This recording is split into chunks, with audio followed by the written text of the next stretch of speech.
What is up, everybody? Welcome back to the channel.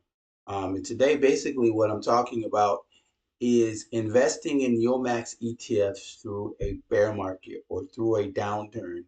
Um, I've always heard from different investors and guys who have been very successful that you make all your money in the red, and you do. The best strategy that I've seen for investing in Yieldmax ETFs is investing in them after the ex-dividend date, after the payout has already come out of the NAV and the fund drops by whatever it's going to pay out. So for me, what I'm going to be doing, and I'm thinking that this downturn can last all the way to maybe December, because usually September is one of the worst months in the stock market. And we're just in the beginning of August. So I'm planning on just hunkering down right now and, buying on the dips, buying on the distributions, and just continuing to buy. See, a lot of people out there have a misconception of what these funds are. They continue to try to treat them as if they are growth funds, and they're not growth funds. And this is why people, they see a little bit of red in their portfolio and they go crazy because they don't understand how these funds work or what these funds are for. So they go in with a strategy that doesn't really make sense. Now, of course, there are a few of these funds that are providing a little bit of growth, whether it's Misty, whether it's Nvidia or Nvidia. There are a few of these funds that are giving growth, but for the most part, are these funds are income funds. So trying to treat them as if they're growth funds is messing up your perception of what is actually supposed to be happening inside of these funds. So I want to take a look at a few charts, go over a little bit of historical data, and then we'll end the video. Let's look at NVDY for a second. So here are the charts, the numbers for NVDY right now. NVDY currently sits at $24.65 per share.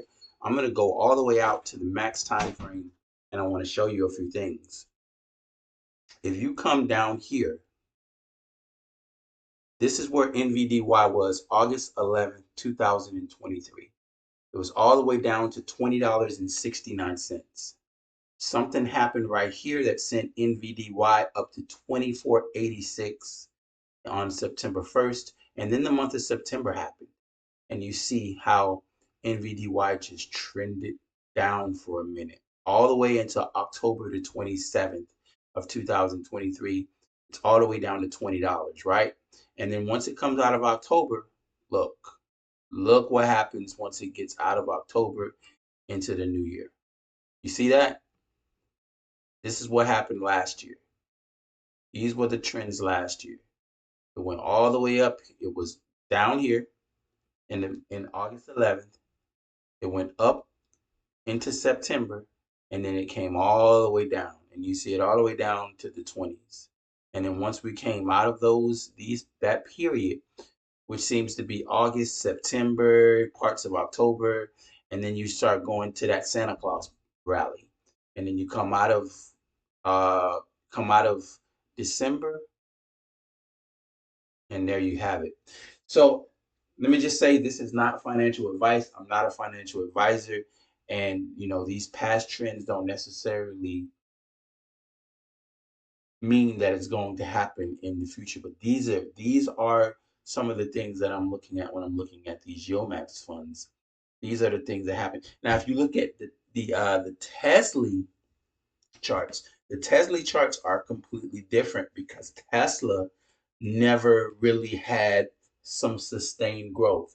You need you need companies that are having, positive things. Now, as the interest rates come down, cars are going to make more sense for people to go out and finance and lease. So we may see a run on Tesla as the Fed begins to cut interest rates. That's something that I'm going to be keeping my eye on. But this is just my opinion. Let me know what you think. I'm definitely going to be dollar cost averaging. I'm going to be buying after the ex-dividend date to catch the best prices, continuing to accumulate shares, and marching into 2025. I'm out of here. You don't lose until you sell. Peace.